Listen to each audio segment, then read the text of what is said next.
পাকোড়া তো অনেক খেয়েছেন।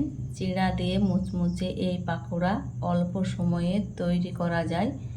এই পাকোড়া একবার খেলে বারবার খেতে ইচ্ছে করবে। চলুন দেখে নিই। এখানে 1 কাপ চিড়া নিয়েছি। চিড়া পরিষ্কার করে 3-4 বার জল পাল্টিয়ে ধুয়ে নেব। পরিষ্কার করে ধুয়ে নিয়েছি। এখানে দিয়ে দেব 3 চামচ বেসন,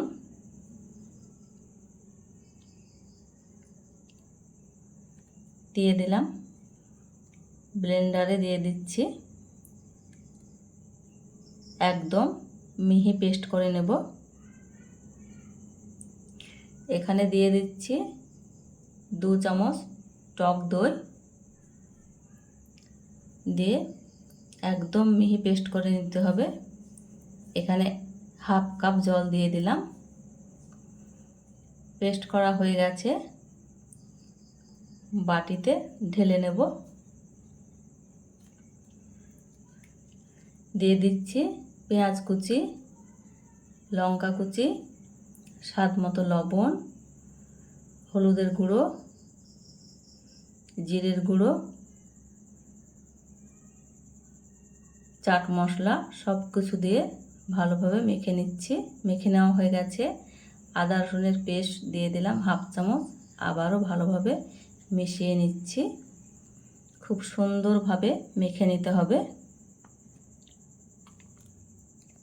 আপনি যদি আমার চ্যানেলে নতুন হয়ে থাকেন, চ্যানেলটি সাবস্ক্রাইব করে নিতে পারেন। আপনি যদি কাজটি অলরেডি করে থাকেন, আপনাকে অসংখ্য ধন্যবাদ।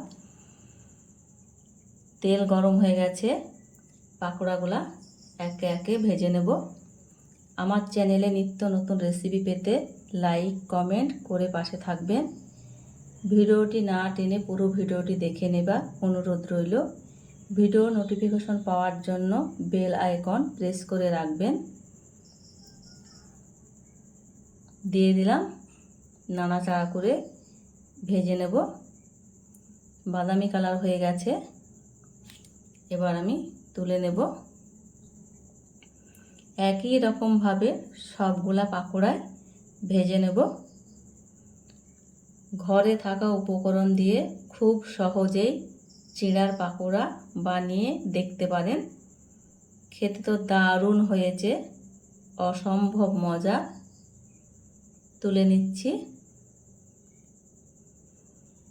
পৃথিবীতে আপন বলতে কেউ নেই। সময় যখন খারাপ যায়, তখন রাতের ঘুমটাও পর হয়ে যায়। ভালো লাগলে বন্ধুদের সঙ্গে বেশি বেশি শেয়ার করে দিবেন।